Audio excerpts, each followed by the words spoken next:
অন্যায় অবিচার steam ruler চালিয়ে দেওয়া হয়েছে, তাও চুপ করেছিলাম। কিন্তু 12 তারিখ কেউ যদি সেন্টারগুলোতে কুনজর দিবে, সেই চোখগুলোকে উপড়িয়ে ফেলা হবে। তারপরেও এই দেশের একটা দুইটা সেন্টারে কোনো অন্যায় হতে দেওয়া যাবে না। আমাকে বলেছে, ভাই আমি আপনার সেন্টারের জন্য কাজ করব। আমি তাকে বলেছি, খবরদার, আমার সেন্টারের জন্য কাজ করা মানে আমার পক্ষে নয়।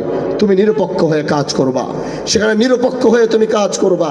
আমার পক্ষে বলতে সে বুঝিয়েছিল, হুজুর আমি আপনার জন্য কাজ করব, যেভাবে হোক। আমি বুঝতে পেরেছি তারা আমার জন্যে চেষ্টা করবে, খাটবে, কষ্ট করবে, কিন্তু তারপরও আমি বলেছি আমি শুধু ফেয়ার চাই। আমি এই দেশের প্রশাসনকে বলেছি, টিওনকে বলেছি, ডিসিকে বলেছি, আমি আপনাদের কাছে আমার হানজালার কোনো চাওয়া নাই। এদেশের মানুষ আমাদেরকে ভোট দেবে, এটা আমাদের বিশ্বাস হয়ে গিয়েছে। কিন্তু আমাদের সেন্টারগুলো নিরাপত্তা প্রশাসনকে দিতে হবে।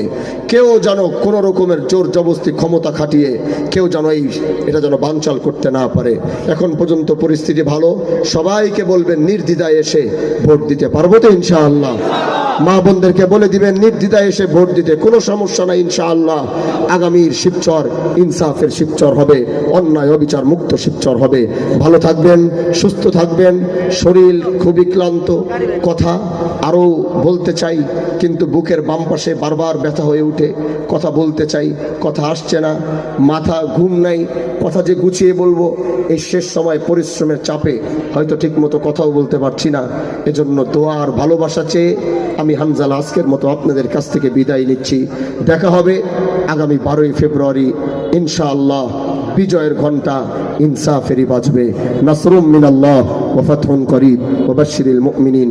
নারায়ে তাকবীর। এই মার্কা আছে, সেই মার্কা। একটা ঘোষণা, আগামীকালকে আমাদের 9 নম্বর ওয়ার্ডে হানজালা ভাই আসবেন, সেখানে একটা প্রোগ্রাম আছে। আপনাদের সবাইকে দাওয়াত দেওয়া হইল।